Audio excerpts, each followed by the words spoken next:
अस्सलाम वालेकुम, मेरा नाम डॉक्टर शफीक चीमा है। आज हम बात करेंगे हाइड्रोनेफ्रोसिस की।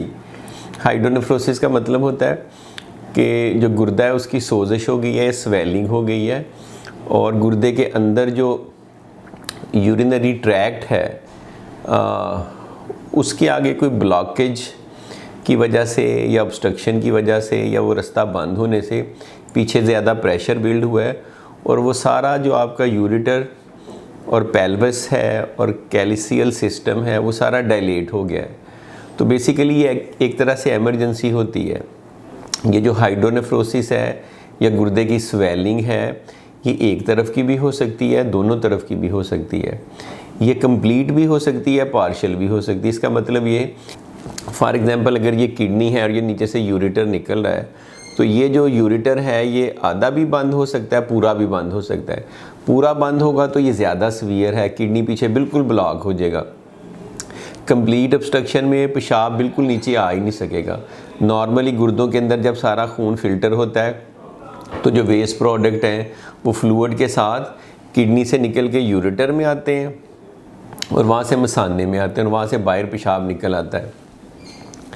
तो इसमें किसी लेवल पे भी अगर ब्लॉकेज हो तो ये हाइड्रोनेफ्रोसिस हो सकता है। इसकी अलामत इस तरह से हो सकती हैं कि आपको उस तरफ दर्द हो या पेन हो, या ये हो सकता है कि प्रेशर फील हो, या हो सकता है कि पेशाब आने में कोई तकलीफ़ या दुश्वारी हो, पेशाब आपको कम आए, या उस साइड पे जिस साइड पे स्वेलिंग या हाइड्रोनेफ्रोसिस है उस साइड पे सीवियर दर्द हो सकती है, क्योंकि कभी कभार पत्थरी बनने की वजह से ये ब्लॉक होता है तो पत्थरी की दर्द हो सकती है। बार बार आपको यूरिन का इन्फेक्शन हो सकता है, पेशाब बहुत कम या बहुत ज़्यादा आ सकता है, कतरों की सूरत में आ सकता है, रुक रुक के आ सकता है। तो इस तरह की सारी अलामत होती हैं और साथ ही साथ आपके जिस्म में स्वेलिंग भी हो सकती है, किडनी भी ख़राब हो सकते हैं, क्रियाटिनिन ऊपर जा सकती है, GFR नीचे आ सकता है।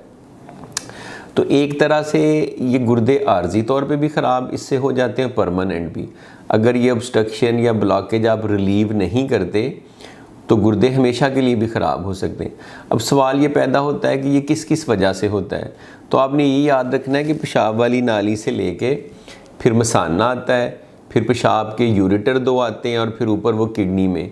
तो किसी जगह पे भी ब्लॉकेज हो जाए, रुक जाए ये सारा सिस्टम। जैसे इसकी बड़ी कॉमन वजह है पत्थरी, जो स्टोन्स हैं वो कभी कभार किडनी से डिसलॉज होकर यूरेटर में आके ब्लॉक कर देती हैं। एक तरफ करेंगी तो उस साइड पे हाइड्रोनेफ्रोसिस होगा, दोनों तरफ होगी तो उस साइड पे होगा, दोनों तरफ हो जाएगा।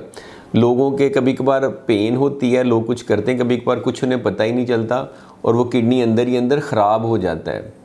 उसका जो कॉर्टेक्स है, जो मेन किडनी का फंक्शन करने वाला यूनिट है, वो बिल्कुल डेड हो जाता है। दूसरा जो इसकी वजह है, कभी ना कभी को कैंसर है, जैसे किडनी का कैंसर है या मसाने का कैंसर है, उसकी वजह से भी ब्लॉकेज हो सकता है। फीमेल में और तरह के कैंसर जैसे यूट्रस का या सर्विक्स का वो कैंसर, या कोलन का कैंसर, बड़ी आंत का कैंसर। तो कई तरह के कैंसर भी यूरेटर के ऊपर प्रेशर डाल के उसको ब्लॉक कर सकते हैं या इन्फिल्ट्रेट कर सकते हैं। इसके अलावा कभी कभार ब्लड क्लॉट्स की वजह से कुछ लोग ऐसे होते हैं उनमें मसाना काम नहीं करता, न्यूरोजेनिक ब्लैडर होता है कि उसके अंदर पेशाब ठहर जाता है।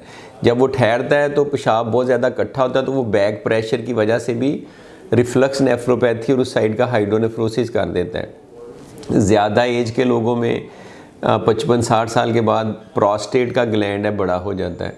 तो बड़ा प्रोस्टेट का ग्लैंड होने से भी, BPH होने से भी कभी कभार पेशाब आपका नहीं निकल सकता, मसाने में ठहरता है और बैक प्रेशर की वजह से हाइड्रोनेफ्रोसिस हो जाता है। कभी कभार ऐसे होता है कि जो यूरिथ्रा है, जो पेशाब वाली नाली के अंदर एक बारीक सी ट्यूब जिसके अंदर से पेशाब निकलता है, उसके अंदर कोई ब्लॉकेज या स्टोन या स्ट्रक्चर या ट्यूमर हो सकता है।